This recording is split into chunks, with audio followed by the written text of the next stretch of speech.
2분기를 앞두고 국장이 공매도 전면 재개에 대한 우려가 많았는데요.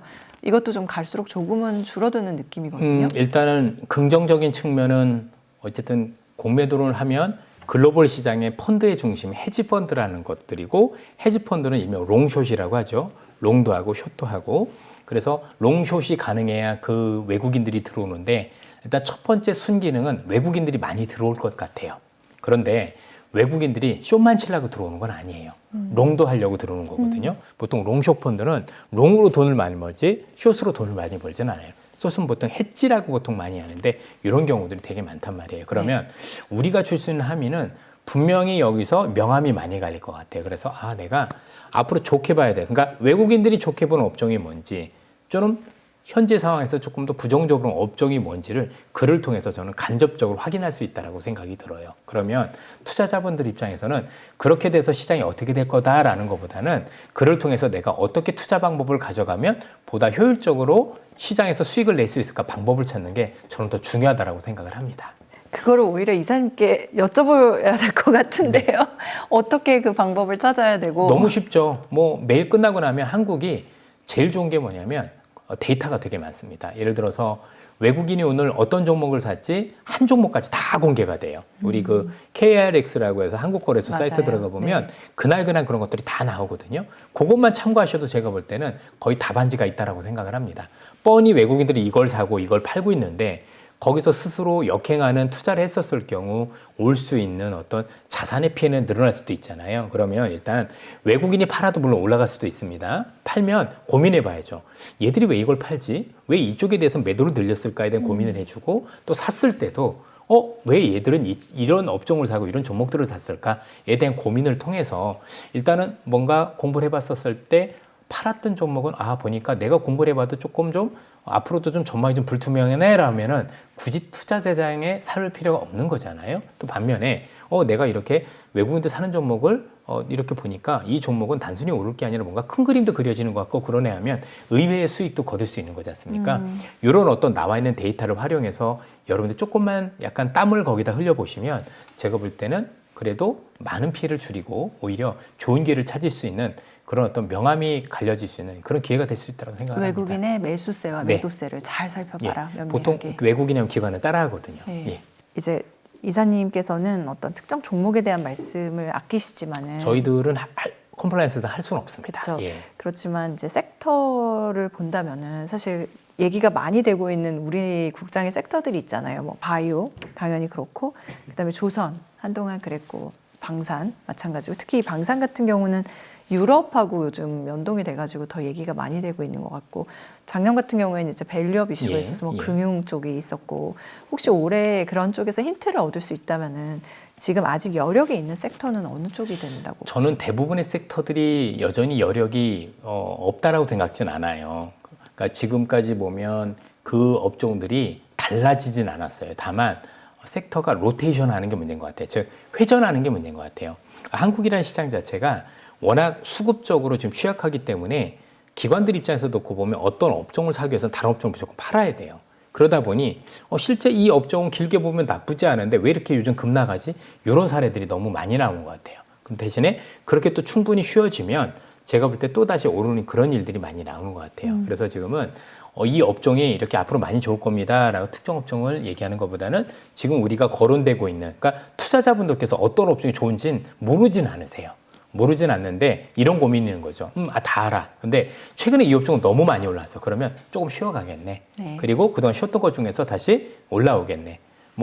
얼토당토하게 그동안 한 2, 3년간에 거의 주도주가 아니었던 업종들이 새롭게 주도주로 부각될 가능성은 낮은 것 같고 우리가 아는 업종들 중에서 로테이션 할 건데 어떤 순서가 어떤 모멘텀으로 오는지를 잘 지키는 게 저는 되게 중요하다고 생각을 합니다. 그러면 그거는 다시 뒤집어 말하면 저희가 그 흐름을 보고 그 로테이션의 흐름에 타야 되네요. 그렇죠. 그래서 이게 예전에는 시장을 볼 때, 종목이라는 걸 볼 때 뭔가 인사이트가 되게 중요했던 것 같아요. 뭔가 큰 흐름을 보고 이 기업은 내가 얼마 들고 가 이런 게 있는데 요즘은 한국 시장은 워낙 정보도 많고 그다음에 또 우리 표현으로 시장에 대해서 되게 좀 진짜 대단한 분들이 너무 많으세요. 그러다 보니까 흐름이 너무 빨라졌어요. 그래서 이전처럼 내가 중장기 투자를 하겠다라고 하면 그게 안 되는 경우들이 많았던 그러니까 것 같아요. 장투가 통하는 네, 쉽지 않습니다. 시기가 이제 예. 지나갔다. 그래서 저도 정말 괜찮은 그림을 그렸던 기업들을 꽤 가지고 있다가 제가 낭패를 많이 봤던 게 뭐였냐면 잘 사서 수익률이 정말 대단했는데 어느 순간 보니까 갑자기 제자리에 와 있는 경우들도 간혹 발생을 하는 거예요. 근데 제 입장에서 팔 수가 없었던 게 아니 이렇게 좋은 그림이 있고 그렇죠. 그랬을 건데 왜 이렇지? 그리고 또 어떤 경우도 있었냐면 일부 기업들 같은 경우는 제가 탐방도 가보고 기업도 분석해 보니까 올해 실적이 사상 최고일 것 같아요. 그래서 좋다라고 생각을 했는데 갑자기 반토막이 나는 거예요. 그런데 약간 시간이 지나서 한 2달 정도 지나니까 이 기업이 저평가돼 있어서 실제 그렇게 오르는 거예요. 그러면 그 2달 동안 반토막이 날 때 투자자라면 견딜 수 있을까요? 의심이 들겠죠. 내가 잘못 본 거야? 네, 맞아요. 그죠? 스스로 의심하고. 네. 그래서 이렇게 팔고 나면 그 뒤부터 따블라고 막 그러면 사람이 제정신으로 착각을 하는데 요즘 그런 경우가 너무 많은 것 같아요. 그래서 분석을 잘하는 것만큼 투자자분들한테 어려운 영역인데 매매도 잘해야 되는 시대가 온 것 같다. 낭패를 보지 네, 않으려면. 그거는 되게 여러분들도 저도 되게 피곤한 겁니다. 그리고 실제 그렇게 느끼고 있고 그래서 한국 시장에 가면 갈수록 우리 편으로 좀 징글징글하다라는 표현을 쓸 정도로 많이 힘들어요. 그래서 투자자분들께서도 뭔가 수익과 관련해서는 이전보다 목표 수익률을 좀 낮추시는 게 어떨까라는 말씀을 드리고 어느 정도 수익이 있으면 일단 반드시 챙겨보고 어쨌든 돈 번 거면 나쁜 건 아니잖아요. 그렇죠?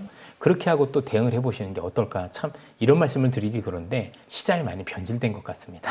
오징어 게임이 된 거죠 진짜. 예.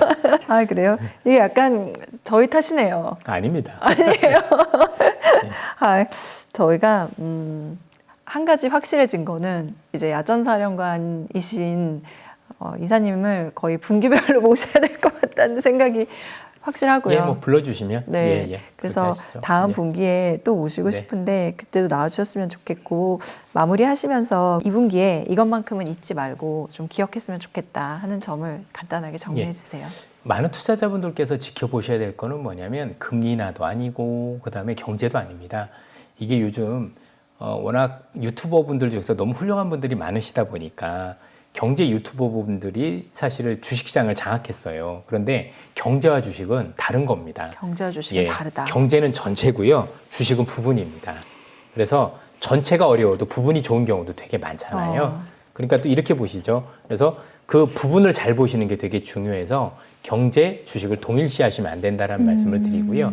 항상 주식시장이 움직일 때는 주식시장이 움직이는 해당 산업들의 어떤 그 긍정적인 흐름들이 있어요. 그러니까 투자자분들께서 보여야 될 거는 뭐냐면 어쨌든 경제가 침체만 아니면 뭔가 경제를 이끌고 나가고 있는 엔진이 있을 건데 그 엔진이 뭐냐에만 초점을 두셔야 돼요. 그러지 않고 자꾸 경제라는 데 초점을 두면 우리나라가 항상 망한다라는 얘기밖에 안 나와요, 진짜로.